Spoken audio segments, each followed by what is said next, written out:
চলে এলাম এবার খেলা খবর চ্যানেলে বিগ আপডেট নিয়ে। তো চলো বন্ধুরা, খুব গুরুত্বপূর্ণ আপডেট আছে ভিডিওটার মধ্যে। ফুল ভিডিওটা তোমরা দেখতে থাকো, স্কিপ করো না, স্কিপ করলে কিন্তু মিস খাবে।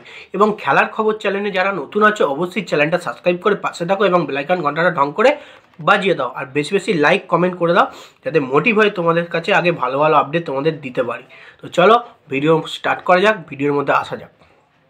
তো প্রথমে যে মোহনবাগান নিয়ে কিছু কথা বলবো, মোহনবাগানের একটা প্লেয়ারকে নিয়ে কথা বলবো। মোহনবাগান শিবিরে কিন্তু দুঃসংবাদ। তো সাহাল আব্দুল সামাদকে নিয়ে কথা বলতে চাইছি, কারণ সাহাল আব্দুল সামাদ আগামীকাল কিন্তু চোট পায়। তো মোহনবাগানের প্লেয়ার সাহাল আব্দুল সামাদ আগামীকাল কিন্তু ভারতের ইন্ডিয়া আফগানিস্তান ম্যাচের জন্য অনুশীলন করছিল ইন্ডিয়া টিমের সঙ্গে। সেক্ষেত্রে অনুশীলনে কিন্তু সাহাল আব্দুল সামাদ হ্যামস্ট্রিংয়ে চোট পায় এবং সেক্ষেত্রে ভারত আফগানিস্তান প্রথম ম্যাচটা কিন্তু সাহাল আব্দুল সামাদ ছিটকে যায় চোট পেয়ে। তো তোমরা নিশ্চয়ই জানো সাহাল আব্দুল সামাদের প্রচুর চোট সমস্যা হচ্ছিল যখন মোহনবাগান শিবিরে খেলতো। সেক্ষেত্রে মোহনবাগান শিবিরে যতদিন খেলেছে ততদিনের মধ্যে প্রায় বেশিরভাগ চোট পেয়েছে। সেক্ষেত্রে আবার ইন্ডিয়া টিমে গিয়ে কিন্তু অনুশীলনে আবার চোট পেল হ্যামস্ট্রিং কভার। সেক্ষেত্রে যেমন ভারতীয় দলের অসুবিধে হলো, সেরকম কিন্তু মোহনবাগান শিবিরেও এটা দুঃসংবাদ এলো। কারণ সাহাল আব্দুল সামাদের মতো প্লেয়ার যদি না খেলতে পারে তাহলে বুঝতে পারছো কতটা কি হতে চলেছে। তো সেক্ষেত্রে সাহাল আব্দুল সামাদ হ্যামস্ট্রিং চোটটা কতটা গুরুতর এখনও পর্যন্ত বোঝা যায়নি, কিন্তু এটা জানা গেছে সাহাল আব্দুল সামাদ কিন্তু ইন্ডিয়া আফগানিস্তানের যে ফার্স্ট ম্যাচ আগামীকাল 22শে মার্চ যে ম্যাচটা আছে, সাহাল আব্দুল সামাদ কিন্তু সেই ম্যাচটা খেলতে পারবে না। সেক্ষেত্রে একটা খারাপ খবর কিন্তু খুবই এলো, কারণ সাহাল আব্দুল সামাদের চোট খালি চোটই হচ্ছে এবং আগামীকাল আবার হ্যামস্ট্রিংয়ে চোট লেগেছে।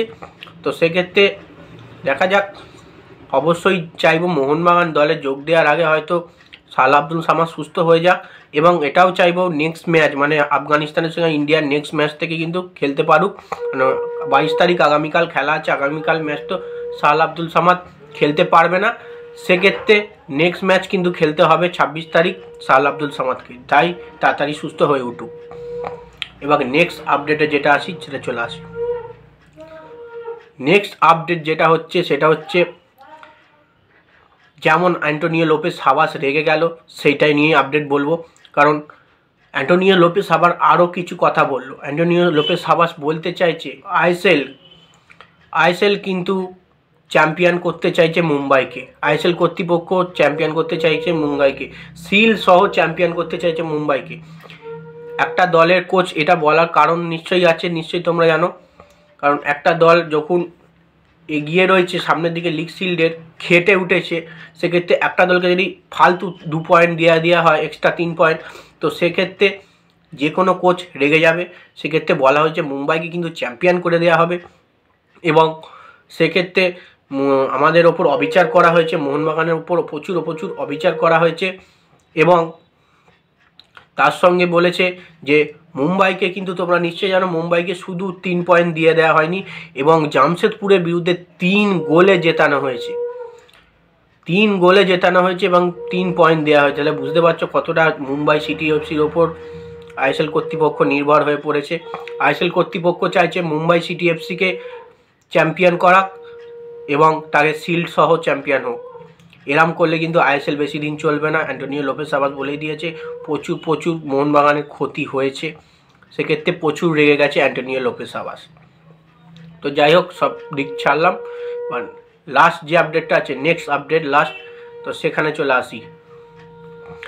লাস্ট আপডেটটা হচ্ছে Carlos Cuadrat, East Bengal coach Carlos কুয়াদ্রাতকে নিয়ে লাস্ট আপডেটটা। কার্লোস কুয়াদ্রাত কিন্তু ক্ষমা চেয়ে নিল হঠাৎ। তো নিশ্চয়ই তোমরা জানো কার্লোস কুয়াদ্রাত প্রতি ম্যাচে রেফারিংয়ের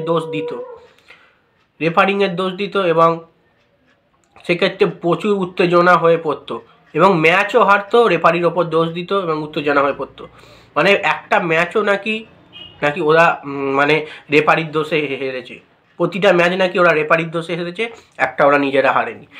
এই ফালতু যে কথাবার্তা এবং উল্টোপাল্টা ভঙ্গিমা করে কিন্তু কার্লোস কুয়াদ্রাতের নিজের খবর নিজেই খুঁড়েছে, এবং ফেডারেশন চিফ মিনিস্টারের কাছে কিন্তু কার্লোস কুয়াদ্রাত ক্ষমা, ফেডারেশন চিফ মিনিস্টারকে পর্যন্ত অপমান করে দিয়েছে।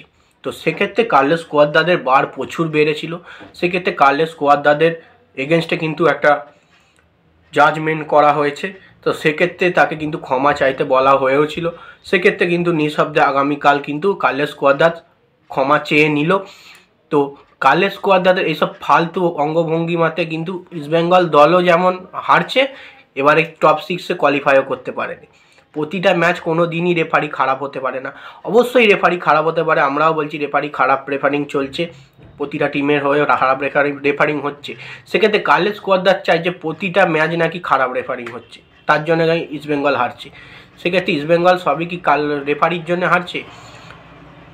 সেক্ষেত্রে এই জন্যে কিন্তু ক্ষমা কিন্তু চেয়ে নিল কার্লোস কোয়াদ্রা, এবং ফেডারেশন চিফ মিনিস্টারকে পর্যন্ত অপমান করে ফেলেছিল। তো যাই হোক, ভিডিওটা আজ এইটুকুই। ভালো লাগলে লাইক, কমেন্ট, শেয়ার, সাবস্ক্রাইব করে পাশে থাকো। বাই, আবার নেক্সট ভিডিও দেখা হচ্ছে।